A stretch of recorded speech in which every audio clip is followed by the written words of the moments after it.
তিন বেলা যতই মাংস ভাত খাওয়া হোক না কেন, দিন শেষে কিন্তু আমরা মাছে ভাতেই বাঙালি। আসসালামু আলাইকুম। কয়েকদিন হলো তো মাংস খাওয়া, এখন কিন্তু আর মাংস খেতে একদমই ইচ্ছে করছে না। তাই ভাবলাম মাছের একটা তরকারি রান্না করি। ফ্রিজে এইটুকুই মাছ ছিল, পাঙ্গাস মাছের লেজ, পেটি, মাথা, এগুলোই। তো এগুলো দিয়েই কাঁচা কলা দিয়ে রান্না করব। আর এই তরকারিটা খেতে কিন্তু অনেক বেশি মজা লাগে।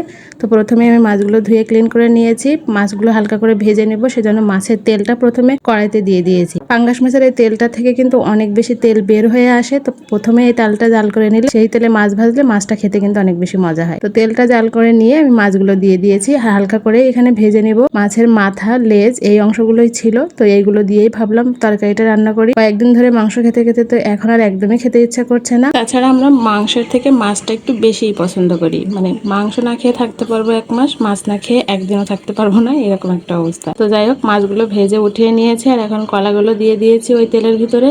এই যে মাছের তেলটা থেকে অনেকখানি তেল বের হয়ে আসছিল, আর ওই তেলেই কিন্তু আমার রান্নাটা হয়ে যাবে। কলা ভাজার সময় হালকা হলুদ ব্যবহার করেছি, সেজন্য কলার কালারটা সুন্দর আসবে আর কালো হয়ে যাবে না রান্নার পরে। কলাগুলো ভেজে উঠিয়ে নিচ্ছি। হালকা করে কলাটা ভেজে নিলে এই ভাজা তরকারিটা খেতে কিন্তু অনেক বেশি মজা হয়। তারপর আমি এখানে পেঁয়াজ কুচি আর রসুন আর জিরা বাটা দিয়ে দিয়েছিলাম, আর সেগুলো একটু ভেজে নিয়ে এর ভিতরে হলুদ, মরিচ আর লবণ দিয়ে দিয়েছি। আর এখন একটু সামান্য গরম মশলার গুঁড়া দেবো। কাঁচা কলা রান্নায় আমি একটু গরম মশলার গুঁড়া ব্যবহার করি।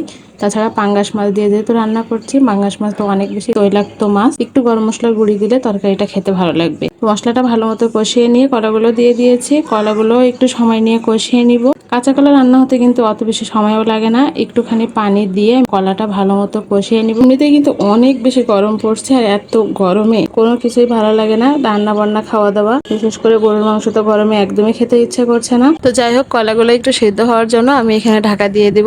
বেশ কিছুটা সময় ঢাকা দিয়ে তারপরে এখানে আবার একটু নাড়াচাড়া করে নিয়ে কলাগুলো ভালো মতো কষিয়ে নেব। এখন আমি কলাগুলো ভালো মতো মশলার সঙ্গে কষিয়ে নিয়েছি, আর এটা কিন্তু প্রায় সিদ্ধ হয়ে গেছে। মাছগুলো এখন দিয়ে দিয়েছি। যেহেতু এখানে মাথা, লেজের অংশ আছে, এগুলো একটু বেশি সময় জাল করে নিতে হবে, সেজন্য আমি কলার সঙ্গে মাছগুলো দিয়ে ভালো মতো মিশিয়ে নিয়ে তারপর এখানে ঝোলের জন্য পানি দিয়ে দিব। কলার তরকারিতে কিন্তু ঝোল অনেকটাই টেনে নেয়, তাই এখানে একটু বেশি পরিমাণে পানিটা দিব।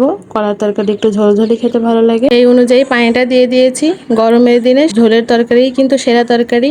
ভুনা, ভাজি এইগুলো খাওয়ার থেকে ঝোলের তরকারি খেলে শরীরটাও কিন্তু অনেক বেশি ভালো থাকে। যাই হোক, মাছগুলো যেহেতু ভাজা আর কলাটা ভালো মতো কষিয়ে নিয়েছিলাম, রান্নাটা হতে আর বেশি একটা সময় লাগবে না। এই তো আমার রান্নাটা প্রায় হয়ে এসেছে। আর রান্না শেষ পর্যায়ে আমি এখানে ভাজা জিরার গুঁড়া ছিটিয়ে দিচ্ছি। যে কোনো রান্নায় কিন্তু ভাজা জিরার গুঁড়া ব্যবহার করলে রান্নার স্বাদটা আরো বেশি বেড়ে যায়। ভাজা জিরার গুঁড়াটা দিয়ে চুলাটা অফ করে দিয়েছি, আর এখন ঢাকা দিয়ে রেখে দিচ্ছি। আর এই তো রান্নাটা অলমোস্ট হয়ে গিয়েছে। আর এই ছিল আমার আজকের সহজ একটা রেসিপি। যদি ভালো লেগে থাকে লাইক কমেন্ট করে পেজের পাশে থাকবেন। কথা হবে অন্য কোনো ভিডিওতে।